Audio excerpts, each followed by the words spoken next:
Assalamualaikum warahmatullahi wabarakatuh. Alhamdulillah. Alhamdulillah arsala rasulahu bil huda wa dinil haq liyudhhirahu ala dini kulli wa kafa billahi syahida. Asyhadu an la ilaha illallah wahdahu la syarikalah, anna Muhammadan abduhu wa rasuluhu la nabiyya wa la rasula ba'da.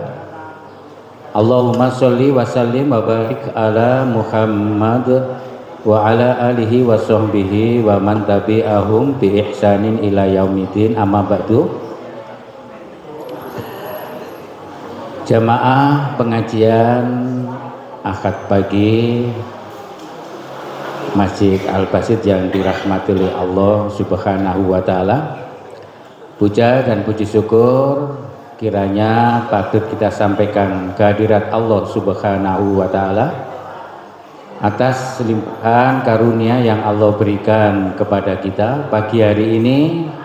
Atas izinnya kita bisa melangkahkan kaki kita untuk menghadiri kegiatan rutin pengajian umum Ahad pagi Masjid Al-Basit di minggu atau pekan kelima, Ahad kelima, yang dipimpin langsung oleh Profesor Dr. Zainuddin MZ. Sholawat ma'asalam mudah-mudahan senantiasa terlimpahkan kepada Nabi uswah kita baginda Muhammad Rasulullah Sallallahu Alaihi Wasallam. Jamaah pengajian umum Ahad pagi yang dirahmati Allah, pagi hari ini telah bersamai kita Ustadz Profesor Dr. Zainuddin MZ yang setiap Ahad kelima memberikan bimbingan kepada kita berkenaan dengan materi-materi hadis.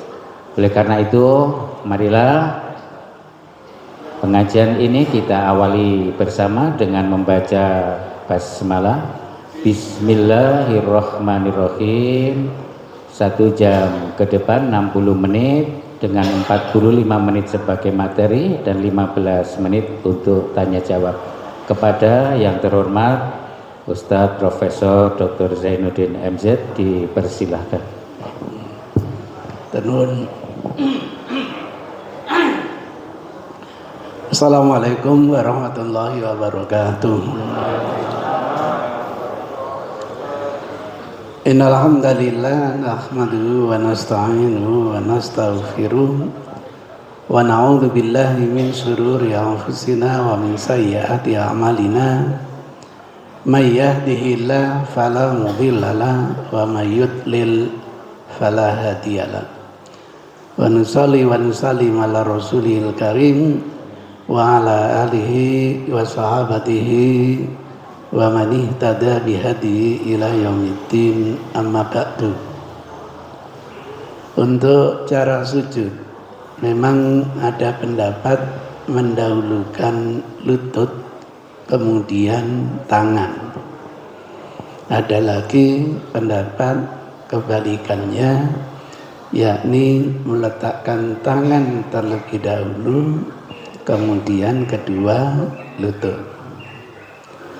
Ada hadis yang menarik dibahas terkait dengan meletakkan tangan dahulu ketika sujud, yakni hadis yang diriwayatkan oleh Abu Hurairah. An Abi Hurairah radhiyallahu anhu qala Rasulullah dawuh sapa Rasulullah sallallahu alaihi wasallam, idza apabila sajada sujud ahadukum seorang di antara kalian. Kapan ya ada software begitu saya baca kemudian nunjuk begini kayak karaoke begitu, entah berubah warna, entah ada petunjuk, sehingga Bapak Ibu dan semua yang ngikuti YouTube itu bisa lebih konsentrasi. Ketika saya baca apabila sajada sujud, ini manual, diklik-klik pegel kalau manual. Ahadukum, seorang di antara kalian, falyadha, supaya ia meletakkan yadaihi, kedua telapak tangannya, qabla, sebelum rukbataihi, meletakkan kedua lututnya. Jadi mendahulukan tangan daripada lutut. Hadis ini Masya Allah dikeluarkan kodifikator banyak sekali. Abu Dawud, Nasai dalam Kubra, Ahmad, Darimi, Baihaqi dalam Sunan Kubra, Baihaqi dalam Ma'rifat, Daraqutni, Tamam dalam Fawaid, Tohawi dalam Muskil Asar. Agar difahami banyaknya kodifikator penyusun buku, tidak otomatis hadis itu menunjukkan sahih. Sahih dan tidak itu bukan karena banyaknya yang mengeluarkan, tapi bergantung kepada kualitas sanad. Misalnya Abu Dawud 840. Mudah-mudahan tidak salah ngetik nomor. Sering nomornya keliru. Ada di teologi Sunan. Ini buku Sunan Abi Daud sudah saya terjemahkan 7 jilid ini. Coba benar apa tidak hadis itu, klik. Nah ini An Abi Hurairah qala Rasulullah sallallahu alaihi wasallam idza sajada ahadukum. Nah benar, ini redaksinya memang berbeda-beda tetapi substansinya sama. Itu periwayatan hadis berbeda dengan periwayatan Al-Quran. Kalau Al-Quran harus pelat seperti yang difirmankan oleh Allah. Semua penyusun buku ini, hadis ini, mengkerucut kepada seorang namanya Abdul Aziz bin Muhammad Al-Darawardi. Semuanya. Abu Dawud lewat orang ini, Nasai lewat orang ini, Tohawi lewat orang, semuanya itu namanya common link. Itu teori penelitian orang barat. Jadi akhirnya bergantung status hadis ini kepada perawi ini. Kebetulan perawi yang lain hebat-hebat semua, tidak perlu dikaji. Yang perlu diperhatikan adalah Abdul Aziz bin Muhammad Al-Darawardi. Nah, di dalam penilaiannya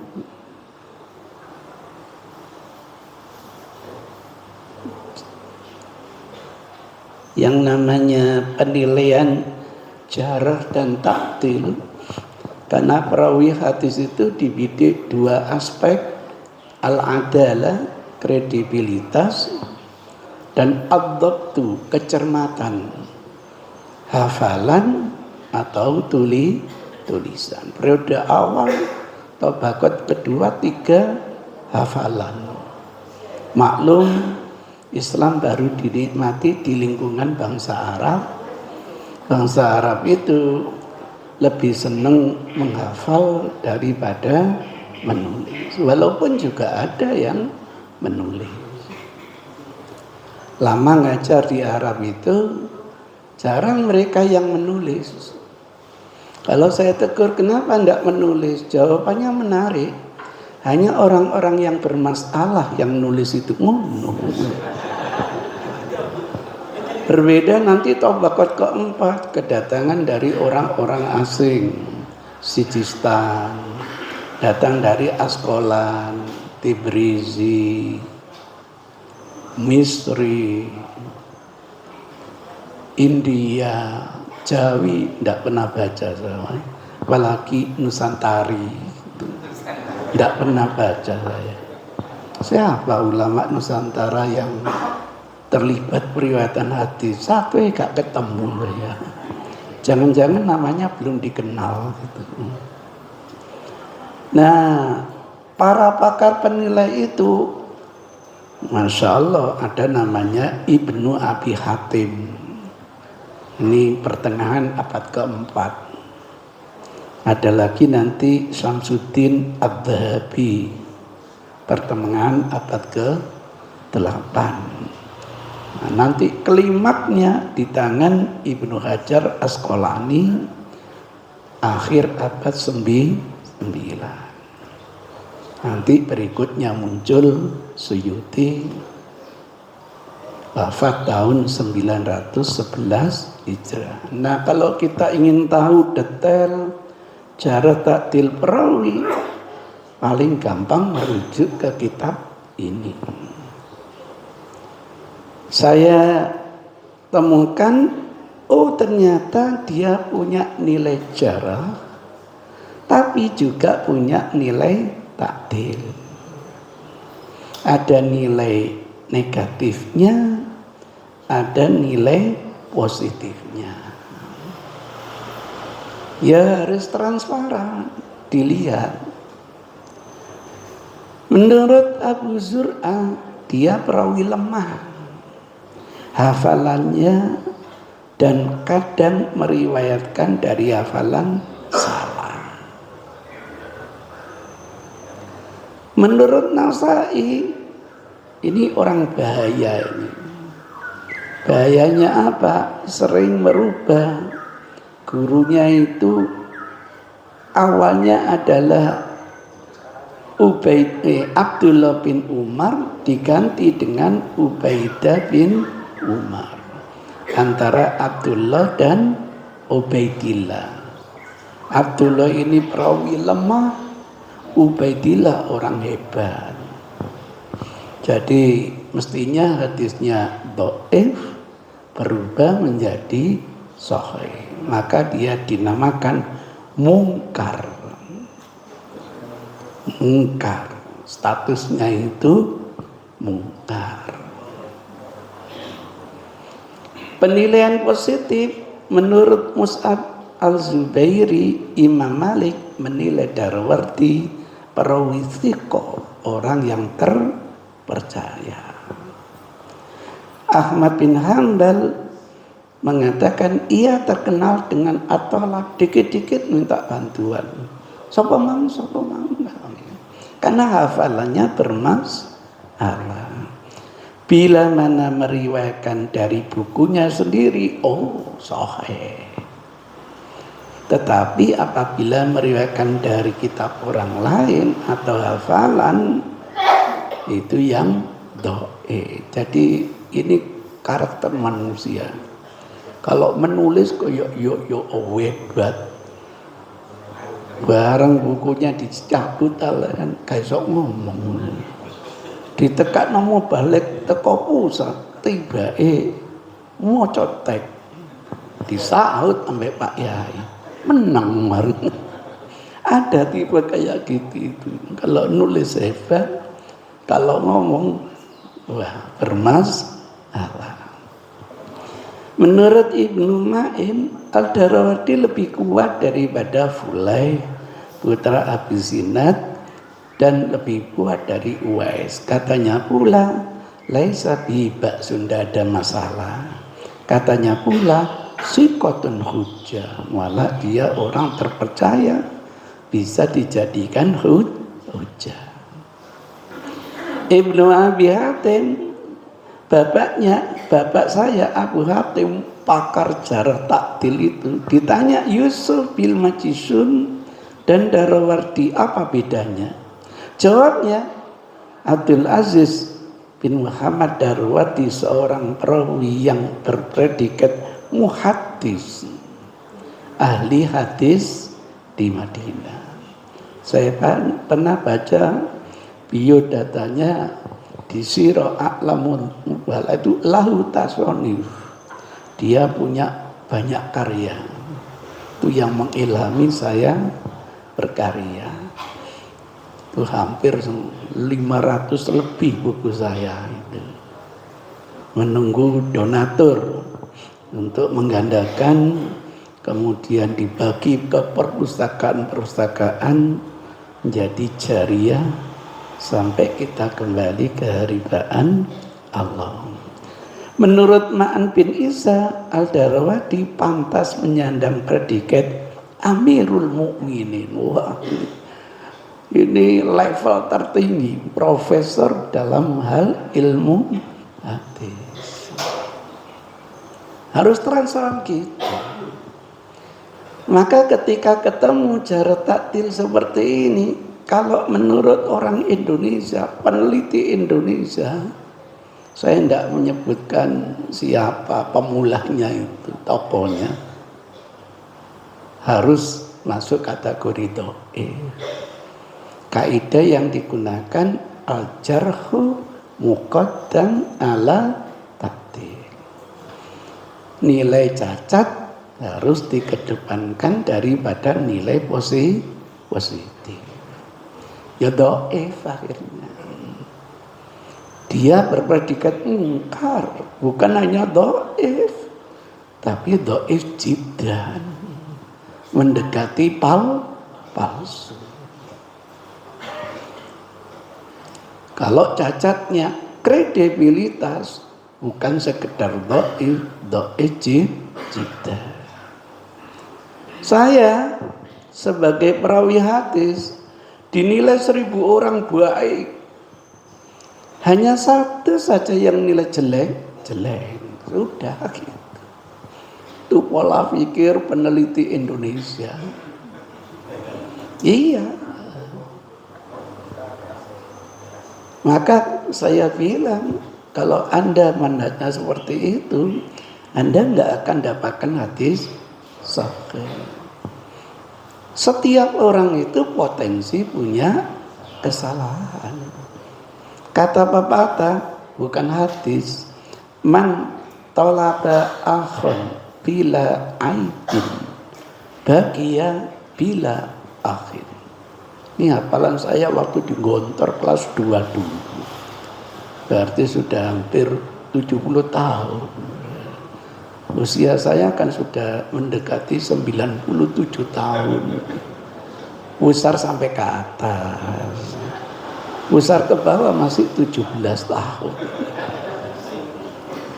Itu ceritanya. Man, siapa tolaba mencari ahon teman bila aibin yang tidak ada cacatnya, bagi ya bila ahon, silakan menyendiri tanpa saudara. Karena tidak ada orang yang sempurna, termasuk saya. Nggak akan ada hadis yang sahih. Semua perawi pasti punya nilai jarah dan nilai takdir. Ke depan harus diteliti. Jarahnya itu mempengaruhi periwayatan atau tidak. Ini yang hampir tidak pernah dibahas. Asbabul jarah, apa penyebabnya? Sebab kritikus sanad itu dulu tidak punya kaidah ngomong menilai sesuai dengan kriterianya. Sampai melihat saya sedang merokok, komentar, hati-hati dapat hadis dari Zainuddin NZ. Dia itu orang mungkarul hadis, soal hadis merokok. Loh, kalau merokok itu ada kaitan periwayatan, ilmunya para kiai tidak ada yang sah. Wong para kiai itu ahli hisab, ahli rokok, nggak ada kriterianya. Melihat saya pernah minum sambil berdiri, komentarnya apa itu? Ulama hadis kok minum sambil berdiri, mungkarul hadis. Ada korelasinya minum dengan berdiri dengan periwayatan? Tidak ada. Saya malah menemukan 5 hadis Rasul pernah minum dengan berdiri. Jadi yang nilai malah nggak ngerti hadis. Itu ceritanya, karena penilai itu dulu ndak ada karakteristiknya, kaidahnya, bebas menilai teman. Bagi orang-orang yang memperhatikan, menganalisa yang namanya suara apa ini? Loh, ya apa sih? Ini karepet dewe. Suara kesenggol ya. Ya Allah. Kok enggak ya? Kok enggak buyar orang-orang? Iya. Saya suka lihat YouTube itu untuk bahan ceramah itu. Kemarin saya sampaikan, dipanggil katanya loro pergi ke Singapura mulu. Oh, berobat ternyata di sana. Enggak. Ya, itu ceritanya. Bisa ngomong gini karena sering lihat YouTube gitu. Analisanya coba kita analisa. 1, nilai Cahyap Al-Darawardi hanya pada aspek kedobitan atau kecermatan, bukan pada aspek keadilan. Setuju? Setuju toh? Hafalannya yang bermasalah. Maka mungkar tidak mungkin masuk kredibilitas. Nasai memang orangnya keras, tergolong ulama mutasyaddid. Jadi kritikus itu sendiri dikualifikasikan mutasyaddid, mutasahil, mu'tadil. Ada yang modera. Alhamdulillah punya dosen namanya Abdomi, itu bikin buku. Kalau mutasaddid bilang gini, mutasahil bilang gini, nanti kira-kira endingnya apa nih? Karena berbagai pengalaman. Dan ternyata itu disertasi beliau. Saya dapat hadiah buku beliau. Ini yang belum berkembang di Indonesia. Maka tingkat doktor yang saya promosikan, kalau meliti ya gini, nilai positif gredek, nilai negatif gredek, kesimpulan semudah itu, tanpa memperhatikan sebab-sebab cacat seseorang. Yang kedua, harus difahami bahwa setiap perawi hadis itu dinilai pada 2 aspek, yaitu keadilan dan kedobitan. Yang ketiga, apabila cacat perawi pada aspek keadilannya, maka periwayatannya tertolak, minim doif jiddan, bahkan bisa menjadi palsu. Namun apabila cacat pada aspek kecermatan, di samping ada dirinci apakah dia menyendiri atau punya teman, mutabaat. Kalau menyendiri, mohon maaf, kita ragu. Tapi kalau punya teman, masa sih kedua-duanya keliru? Meningkat yang lebih baik, namanya hasan li ghairi. Ini saya sampaikan pelan-pelan, tidak cukup moderator kalau 1 jam. Mohon pelan-pelan kita, karena ini kuliah di S4 ini ceritanya. bukan di S3 lagi. Mudah-mudahan nyambung ya Pak ya, mudah-mudahan. Insya Allah kalau sampai mendeleng terus ilmu diserap dengan sekian raga indera, itu akan menjadi malaka. Maka kalau hanya menyerap ilmu dengan telinga, beda. Telinga dikerahkan, mata dikerahkan, hati dikerahkan, semangat dikerahkan. Walaupun sampai tidak ngerti bahasanya, insya Allah ngerti artinya.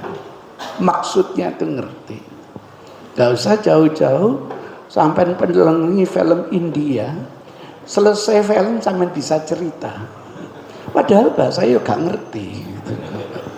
Itulah hebatnya Allah. Kalau ingin memberikan yasra sadrahu, memberi ilham kepada seseorang, dibutuhkan keseriusan dalam menyerap ilmu. Pada paparan di atas terbukti Abdul Aziz bin Muhammad Ad-Darawardi menyandang predikat ulama Madinah, thiqah terpercaya, muhaddis ahli hadis, bahkan ada yang memberi predikat Amirul Mukminin. Tidak mungkin ungkapan mungkar itu sampai hadisnya tertolak do'e jiddan. Setidaknya hadisnya do'e. Kemudian cacat kedobitan Al-Darawardi apabila meriwayatkan dari hafalan. Tapi kalau dia meriwayatkan dari kitabnya sendiri, wah sahih, itu harus dipilah begitu. Bukan do'if, hafalan titik, enggak. Kalau meriwayatkan dari hafalan bermasalah, oke. Sering salah, oke. Merubah nama Ubaidillah Jariah, oke. Tapi kalau meriwayatkan dari bukunya, wah, tidak perlu diragukan. Itulah sebabnya Imam Ahmad menyatakan ia terkenal dengan tolak bila mana meriwayatkan dari bukunya sendiri sahih, tetapi apabila meriwayatkan dari kitab orang lain menjadi bermasalah. Nah, kalau kita ngerti karakteristik Ad-Darawardi seperti ini, coba teks hadisnya kita teliti. Oh, ini luar biasa, meneliti hadis. Mana teksnya? Perasaan saya sudah saya tulis teksnya. Tadi mana tadi yang ada merahnya tadi? Masih di atas ya. Ini dia. Ini sanadnya, salah satu sanadnya. Nanti sanad yang lain sama fokus kepada Abdul Aziz bin Muhammad Al-Darawardi. Tergantung muridnya. Murid yang lain nanti ditulis oleh imam yang lain. Qala akhbarana Yahya ibnu Hasan. Ini muridnya. Qala haddatsana Abdul Aziz bin Muhammad, gurunya. Menggunakan kata apa? Haddatsana. Saya kasih tanda biru. Kurang mateng. Nah, berarti apa? Gurunya menyampaikan ilmu dengan bukunya. Muridnya menerima ilmu dari bukunya. Ketika guru Rasul menyampaikan dari hafalan, sahabat kebanyakan mereka dari hafalan gunakan an. Abu Hurairah muridnya, Rasul gurunya, an Rasulillah.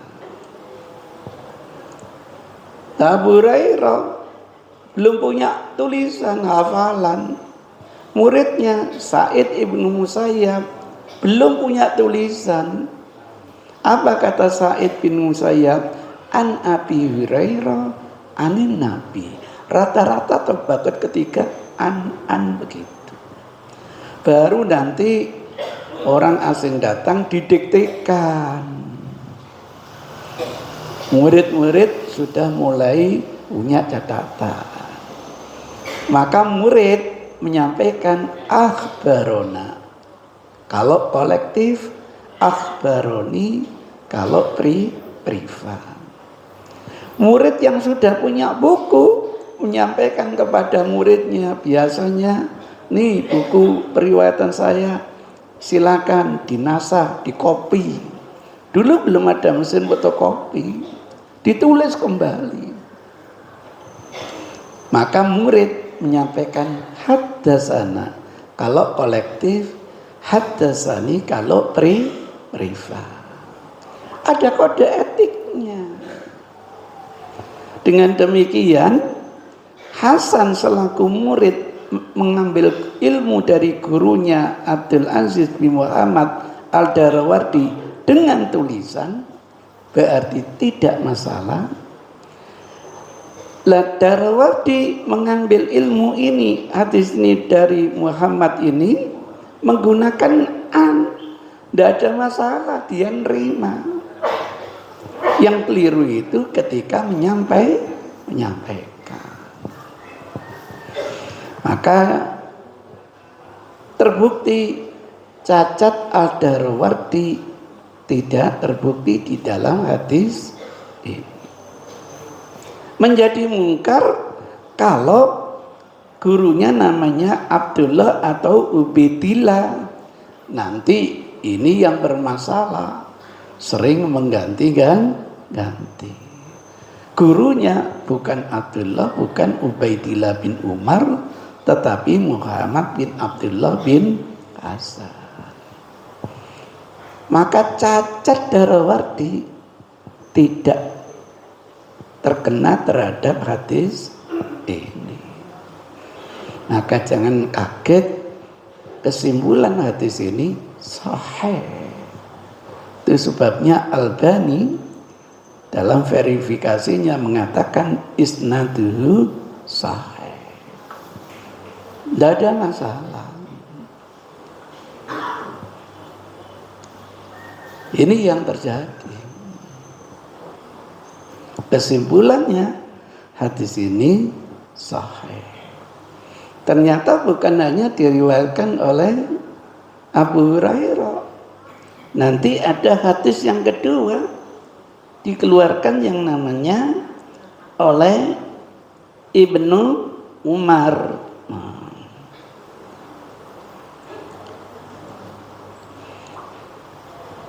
An-Nafi dari muridnya Nafi, Ani bin Umar dari Ibnu Umar, annahu bahwasanya dia Ibnu Umar Abdullah bin Umar bin Khattab yada'u yadaihi qabla rukbataihi, dia ketika sujud meletakkan kedua tangannya sebelum dia meletakkan kedua lututnya. Ini mauquf, asar namanya. Muhammadiyah tidak menerima asar sebagai sumber hukum. Sumber hukum hanya wahyu, Quran dan hadis. Asar merespon perilaku Nabi, bisa benar bisa salah. Maka tidak bisa dijadikan hujah, hanya dijadikan referensi atas dasar pemahaman sahabat itu lebih dekat dengan Rasul, tapi secara otomatis belum bisa dijadikan sumber hukum. Ini berbeda dengan teman salafi. Kalau sudah asar sahabat, salafus saleh, kayaknya tidak salah. Maka saya diskusikan dengan tokoh mereka. Kalau sesama sahabat beda. Sahabat siapa yang Anda klaim yang soleh, sementara yang lain tidak soleh? Berapa kali terjadi perselisihan di antara sahabat itu sendiri. Itu ceritanya. Tapi apa? Waqala Ibnu Umar berkata, sahabat ini, karena Rasulullah adalah Rasulullah yaf'alu dzalika. Oh, asalnya asar, hukumnya marfu. Oleh Muhammadiyah diterima. Itu manhaj tarjihnya begitu. Hadis mauquf fi hukmi rafad. Karena sahabat tidak mungkin dusta atas nama Rasulullah. Apalagi tidak ada unsur ijtihadnya. Kami diperintah gini, kami dilarang gini, kami diwasiati gini. Itu ungkapan sahabat mauquf asar, hukumnya marfu. Kalau ada ijtihadnya, mohon maaf. Mangkana lahu sa'a walam yudahi fala yaqrabanna musallana. Murni ungkapan Abu Hurairah. Ternyata tidak ada tuh korelasi orang mampu dengan kurban, dengan sholat. Orang mampu tidak berkorban, dia ikut sholat, memenuhi syarat dan rukunnya sholat. Sah apa tidak sholatnya? Sah, tidak ada korelasinya. Itu ungkapan emosi sang kiai Abu Hurairah. Soke gak korban, gak usah melok sholat. Tidak ada korelasinya. Kalau kesempurnaan sholat bergantung kesempurnaan wudhu, benar. Karena wudhu salah satu syarat dari apa? Sholat. Baru benar. Itu salah satu tanda bukan wahyu. Mestinya kalau wahyu, barang siapa mampu tapi enggak mau korban, eling-eling rezekimu diintit Allah kapok. Wah, itu baru ada korelasi. Itu ceritanya jadi berbeda manhaj kita dengan teman salafi. Maka sering berbeda dalam hal menentukan hukum. Kacamatanya beda. Gimana bisa hukumnya sama? Itu gambarannya. Sehingga hadisnya Abu Hurairah itu tuh menarik, dianalisa oleh ulama bukan dari sisi sanadnya, tapi dari sisi matanya. Nah, sanad dan matanya dikritisi. Ada berapa itu? Ada 7 apa 6? 7, ada 7. Pertama, Abdul Aziz bin Muhammad Al-Darawati menyendiri dari gurunya Muhammad bin Abdullah. Pertama, jawabannya sepakat apa enggak dulu kalau Ad-Darawati ini perawi kredibel? Sepakat. Nggak ada masalah. Penyendirian perawi kredibel itu nggak ada masalah. Karena ngaji hadis bisa privat, nggak harus kolektif. Sama dengan innamal a'malu binniyat, itu dalam Tabaqat 1 sendiri, nggak ada temannya. Tapi karena orangnya bagus, diterima, nggak ada masalah. Yang kedua, Muhammad bin Abdullah gurunya juga menyendiri dari gurunya Abu Zinad, nggak ada masalah. Sama-sama kredibelnya, sama-sama perawi Bukhari dan Muslim, nggak ada masalah.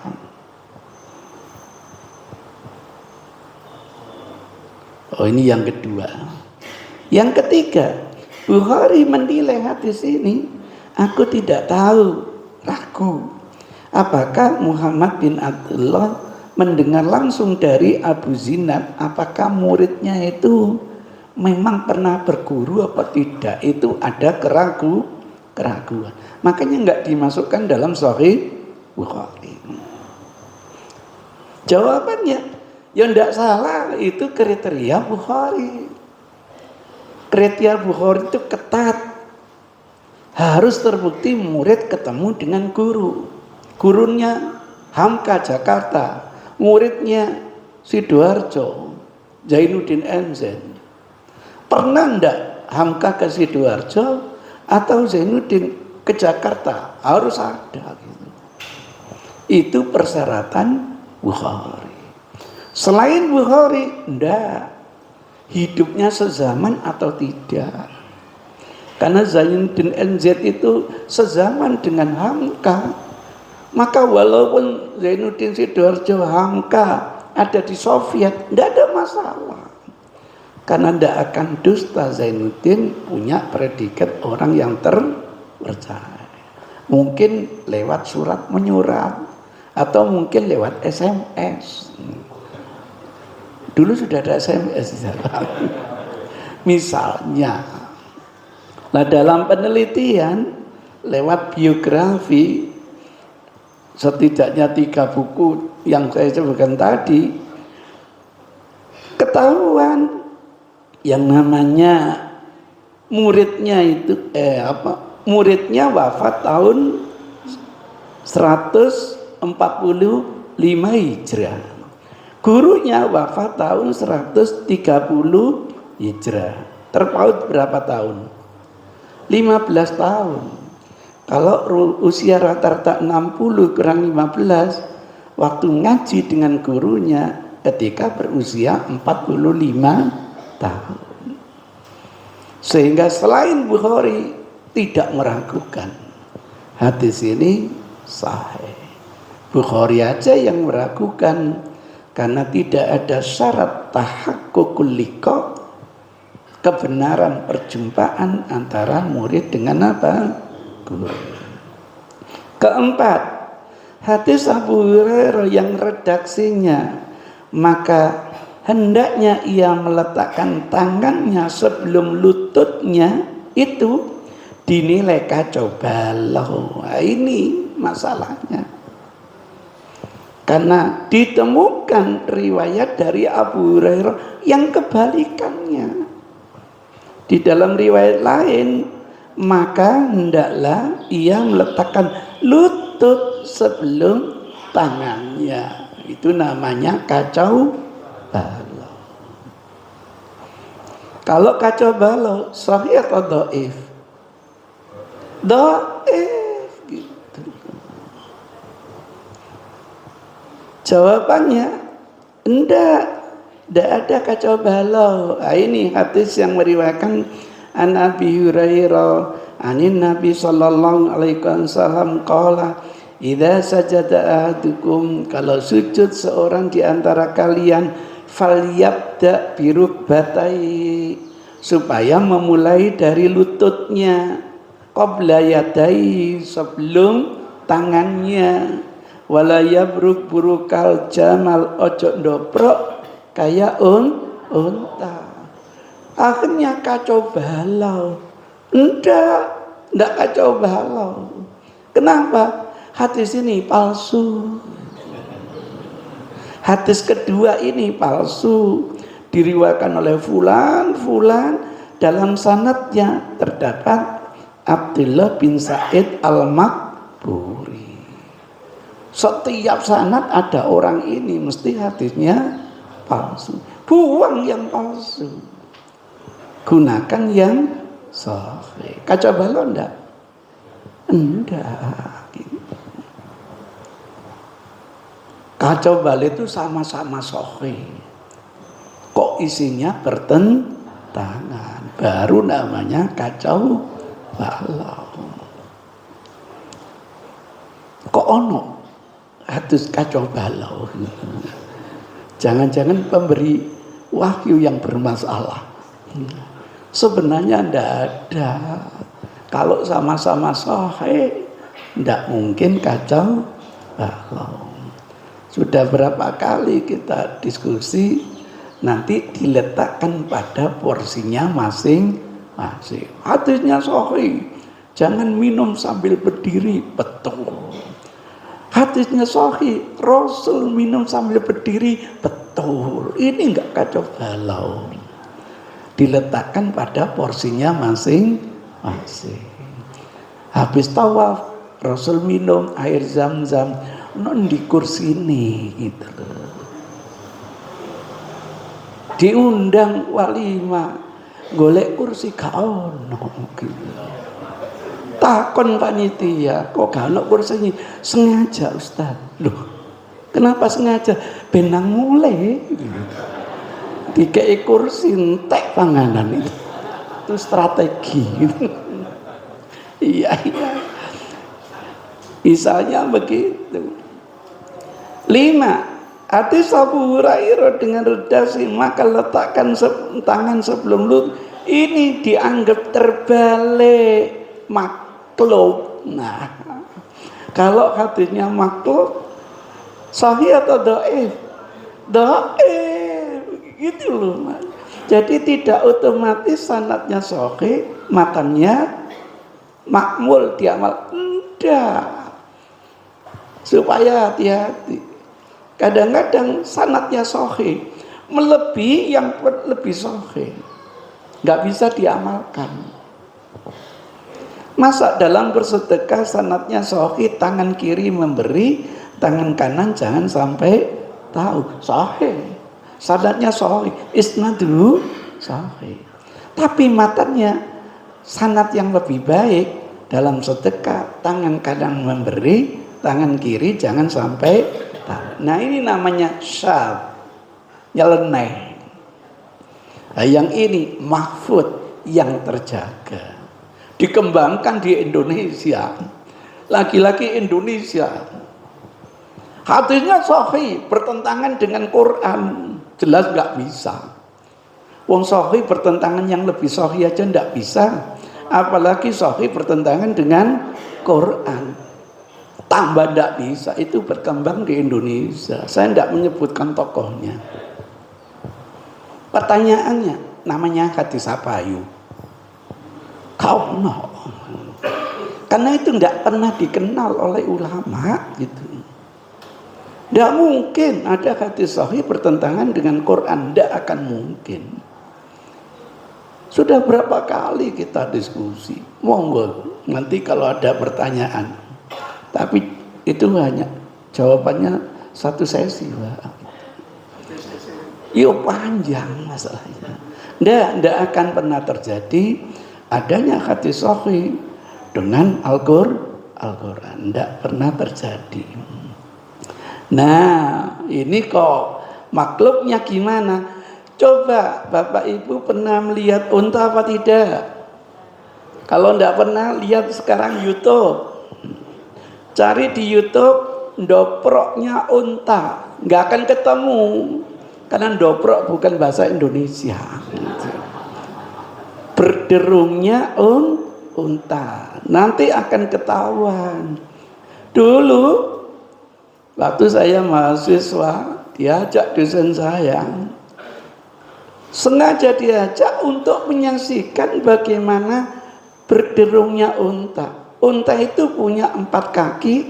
Semua binatang yang punya 4 kaki berderungnya beda dengan unta. Anjing punya 4 kaki, berderungnya yang dilipat kaki belakang dulu.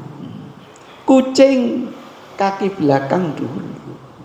Tapi kalau yang namanya unta kebalik, kaki depannya dilipat dulu, baru kaki belakang. Sampai lihat di YouTube. Itu ceritanya. Pertanyaannya, kaki depan unta kalau dinisbatkan manusia, tangan atau kaki?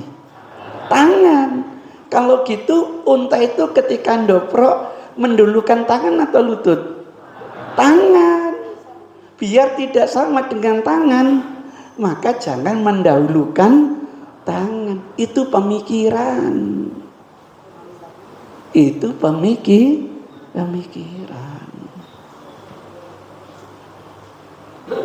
Pemikiran itu. Ulama kamus malah mengatakan lututnya unta itu ada di kaki depannya, sehingga unta kalau dobrok mendudukkan lutut yang ada di kaki depannya. Karena unta mendulukan lutut, kalian jangan seperti unta, jangan dulukan apa? Lutut, maka dulukan apa? Nalu. Itu kalau pemikiran. Orang pertama kali Ibnu Qayyim al-Jauziyah, muridnya Ibnu Taimiyah. Dulu ulama sebelumnya Ibnu Hajar, Nawawi tidak pernah punya pikiran seperti itu. Di Indonesia diterjemahkan di Al-Muslimun itu. Kenapa sampai akhirnya hadis ini dinilai makhluk atau terbalik? Lucunya nanti dengan nalar, namanya meletakkan. Yang paling bawah apa? Lutut. Lebih atas apa? Lutut. Lebih atas lagi tangan. Lebih atas lagi kepala. Maka namanya meletakkan, lutut sudah nempel. Atasnya telapak kaki sudah nempel, atasnya lutut, atasnya lagi tangan, atasnya lagi kepala. Nalar itu. Mestinya menurut nalar kalau mengangkat kepalanya dulu, setelah itu tangannya, setelah itu lututnya. Padahal hatinya sahih. Kalau bangkit ya tamidu boleh, ya jinun, tangannya pada bumi, bersangga pada bumi. Jadi yang terangkat bukan tangannya dulu, tetapi lututnya dulu. Nah, nalar kalah lagi dengan nalar. Itu ceritanya. 10 alasan tizadil ma'ad li khairil ibad karya Ibnu Al-Jauzi, Ibnu Qayyim Al-Jauziyah, dan beliau bukan tabaqat ulama hadis. Sampai Ibnu Taimiyah gurunya bukan termasuk tabaqat ulama hadis. Itu ceritanya. Beliau ahli filsafat. Gambarannya seperti itu. Kok aneh? Hadis sahih dilawan dengan nalar, disanggah dengan nalar. Apalagi kelemahannya. Nah, habis sudah. Katanya 7. Oh, ada 6 ini. Hadis Abu Hurairah dengan redasi hendaklah ia meletakkan tangan sebelum lutut, itu hukumnya mansuh, terhapus. Itu sebabnya tidak semua yang sanadnya sahih bisa diamalkan gitu. Kuntu nahaitukum an ziyaratil kubur, sahih sanadnya. Kemudian masuk ala fazuruha, sahih, hukumnya mansuh. Gak ada masalah. Oh, kalau gitu hukumnya mansuh atas dasar ini hadis. An Sa'ad qala, Sa'ad berkata, kunna, dulu, yang menunjukkan nasih mansuh harus ada zaman perubahan. Nggak mungkin hukum terdahulu menghapus yang kemudian menghapus yang terdahulu. Kunna, dulu, nadha'u, kami meletakkan kedua tangan waktu sujud ini qabla rukbataini, awalnya begitu dulu. Fa'amarona, sekarang kami diperintahkan birrukbaini, mendahulukan lutut qabla yadaini, sebelum meletakkan kedua tangan. Nah, kalau gitu qaul akhir mendahulukan tangan atau lutut? Lutut. Kalau hadis ini sahih, ternyata palsu juga. Wah, tuas ngotot.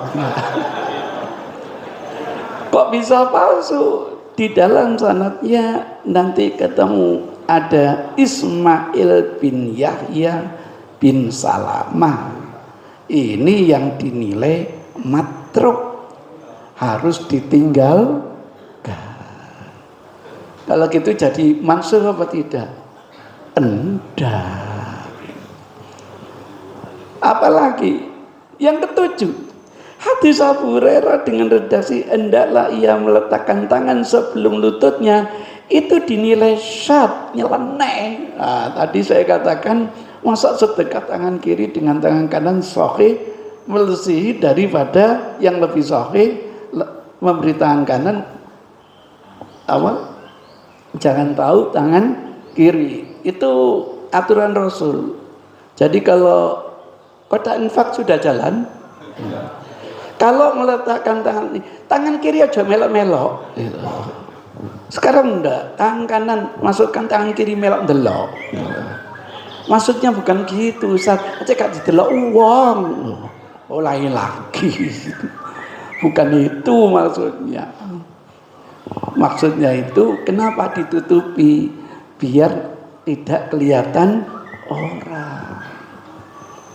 Nanti kalau besar khawatir ria, kalau kecil digunem. Repot manusia. Waduh merah ya Pak. Ya. Nek ditutupi, gak iso bedakno di 5.000 di 100. Makanya insyaallah sebentar lagi saya rubah. Sak warna-warnai saya rubah. Sekarang tidak 5.000 lagi, 5 rupiah. Namanya dolar Indonesia. Wah, bahagia kalau saya nanti dikasih 1 juta dolar. Waduh, bisa hajian lagi sayang. Jadi begitu. Hadis syad. Ini saya dapatkan catatan dari pusat. Saya ketika ketemu dengan orangnya saya tanya, kesimpulan Anda hadis itu syad, berarti Anda percaya hadis itu sahih toh?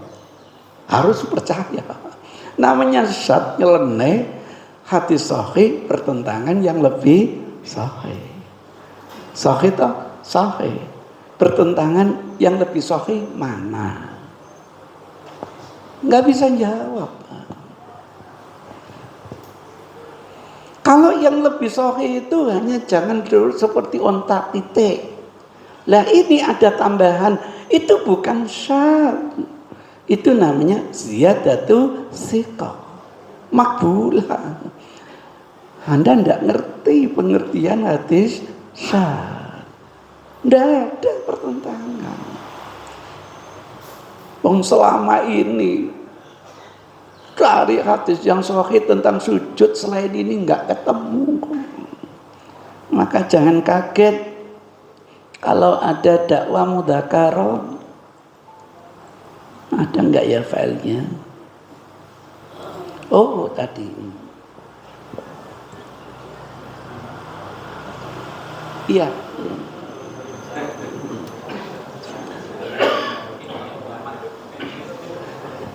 Ini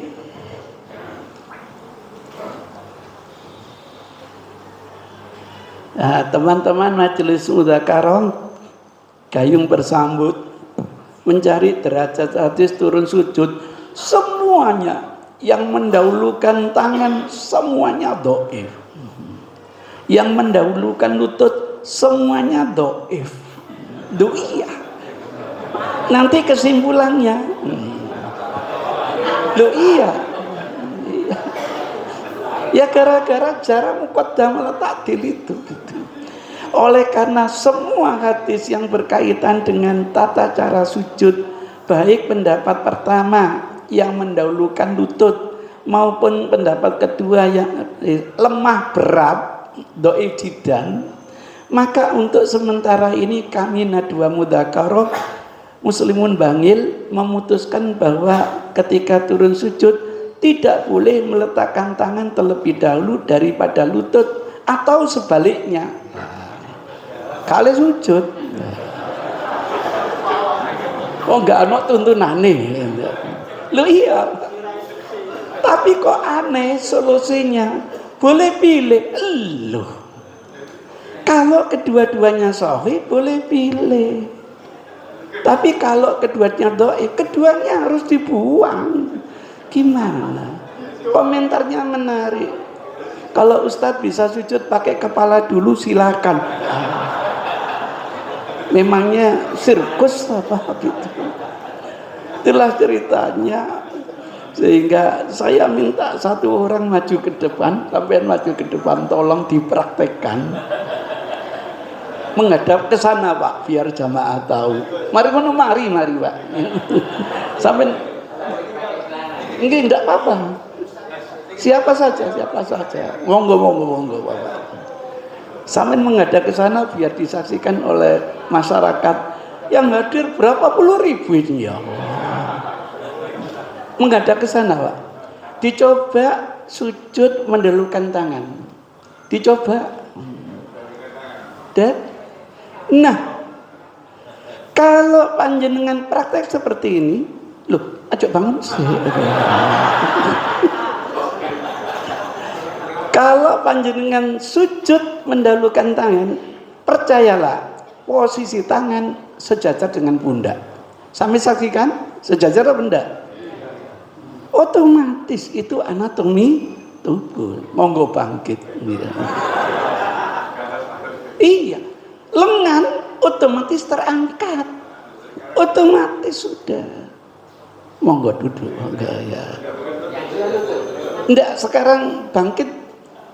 Sujud dulu. Nah, sekarang bangkit, ya sujud. Nah, lengan mesti terangkat, tidak mungkin ngelembrek. Itu sudah anatomi tubuh. Sekarang bangkit dengan bersangga dengan tangan. Iya, lutut diangkat dulu, bersangga dengan tangan. Iya. Nah, disangga seret. Bisa. Silakan duduk. Gimana? Nggih. Terima kasih, Pak. Enggak, saya hanya mempraktekkan hadis ini gitu. Nah, sebagai pamungkas, saya diajak menyaksikan oleh dosen saya. Tuh lihat wanita yang hamil 2 itu. Bisa enggak dia sujud dengan mendahulukan lutut? Tidak akan bisa, ambrol. Lihat itu orang yang gemuknya, Masya Allah itu. Saya teringat Pak Abu Bakar. Apa mungkin dia sujud mendahulukan lutut? Tidak akan bisa. Padahal agama itu fitrah.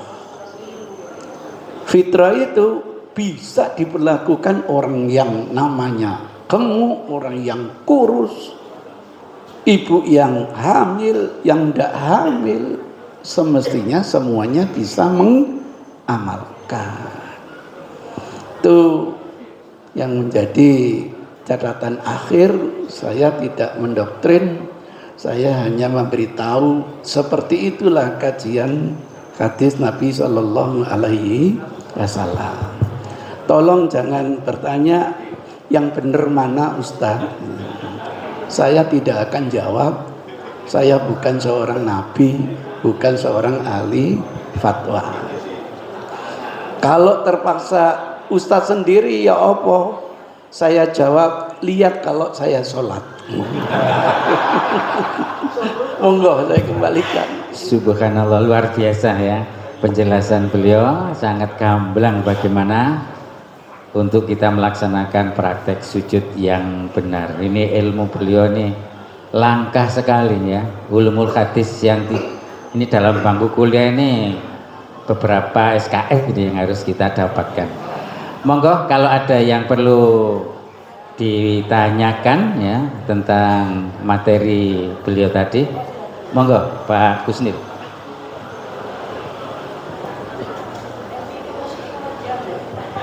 Terima kasih.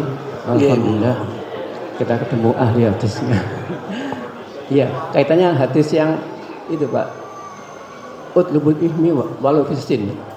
Mencari ilmu sampai ke negeri Cina. Cina waktu itu kan kita belum tahu kok Kak.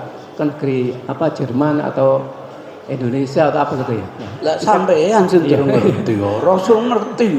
Yang kedua Pak, kaitannya dengan itu sholat jenazah Allahumma firlahu warhamhu itu apa beda laki dan perempuan? Firla dan Farham itu Pak. Satu dulu ya Pak ya. Terima kasih Pak. Terima kasih. Yang namanya utlubul ilma walau bisin, setahu saya tidak ada sanadnya.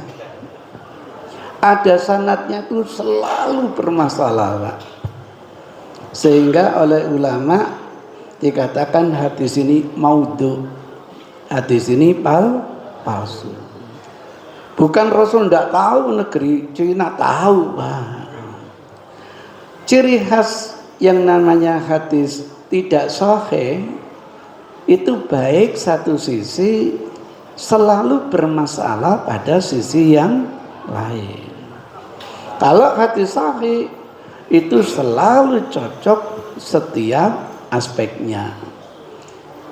Kalau hadis ini sahih bukan hanya berlaku zaman Rasul Pak, berlaku ila yaumil kiamah.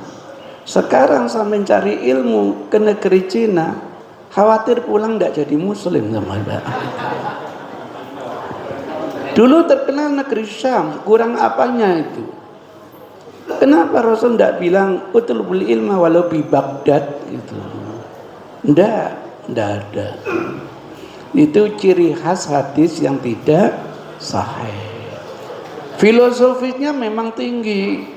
Cina negeri jauh.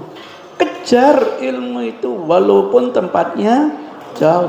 Terkejut jamaah saya, rumahnya Sidoarjo, ngajine rene, heran. Oh ternyata istrinya di sini gitu.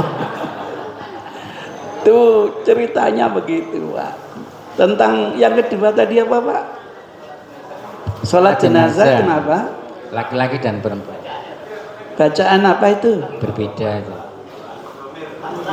Domir. Oh dulu kan sudah pernah saya sampaikan. Ya, mungkin beliau enggak. Oh terima kasih. Jadi merujuknya itu kepada mayit Pak. Sehingga domirnya selalu hu. Satu laki-laki Allahumma fir lahu. Satu perempuan Allahumma fir lahu. Banyak laki-laki Allahumma fir lahu. Banyak perempuan Allahumma fir lahu. 70 sahabat wafat di Uhud, doanya sama, Allahumma fir lahu. Seorang wanita takumul masjid yang wafat disolati oleh Rasul, Allahumma fir lahu. Sama dengan assalamualaikum Pak. Satu laki-laki assalamualaikum, satu laki-laki perempuan assalamualaikum, banyak laki-laki assalamualaikum, banyak perempuan assalamualaikum. Kira-kira gambarannya seperti itu. Jadi merujuknya itu kepada mayit, jamaknya amwat, domirnya tetap tidak ada perubahan. Satu lagi Ustadz ini. Siapa yang tanya? Yang tanya siapa? Assalamualaikum warahmatullahi wabarakatuh. Iya, salam. Bagi orang awam untuk membedakan mana hadis itu sahih dan mana hadis itu dhaif, itu gimana? Sebab ada contoh seperti amalan di hari Jumat, bahwa di satu sisi ada yang mengatakan bahwa membaca surat Al-Kahfi itu sunnah. Di lain sisi ada yang mengatakan itu hadisnya dhaif. Terima kasih Ustaz. Terima kasih yang mengatakan dhaif jiddan, YouTube-nya sudah dikirim ke saya. Saya sudah jawab Pak, tapi kok kenapa saya kirim 3 nomornya kok centang 1 aja? Berarti gak diwoco Pak. Gak ngerti saya Pak. Dan jawabannya itu 1 semester Pak. Iya 6 bulan gitu. Kira-kira begitu ya Pak ya. Sehingga saya membuat buku yang kedua. Awalnya saya membuat buku sholat syuruk, hadis sholat syuruk. Gara-gara ada YouTube ini, saya membuat buku yang kedua, takhrij hadis fadilah sholat syuruk. Kesimpulannya, setidaknya hadisnya hasan. Kalau sudah hasan, menurut Muhammadiyah makbul, bisa diamalkan. Itu kesimpulannya, Pak. Detailnya kenapa hadis itu dianggap dhaif jiddan, itu ada di buku gitu. Maksudnya tuku wong. Terima kasih. Assalamualaikum warahmatullahi wabarakatuh. Waalaikumsalam warahmatullahi wabarakatuh. Jazakumullah khairun katsiran disampaikan kepada Ustadz Profesor Dr. Zainuddin MZ. Materi ilmu yang beliau sampaikan sangat luar biasa, membuka cakrawala kita tentang masalah hadis. Oleh karena itu, marilah acara ini kita akhiri dengan bacaan hamdalah dan kafaratul majelis.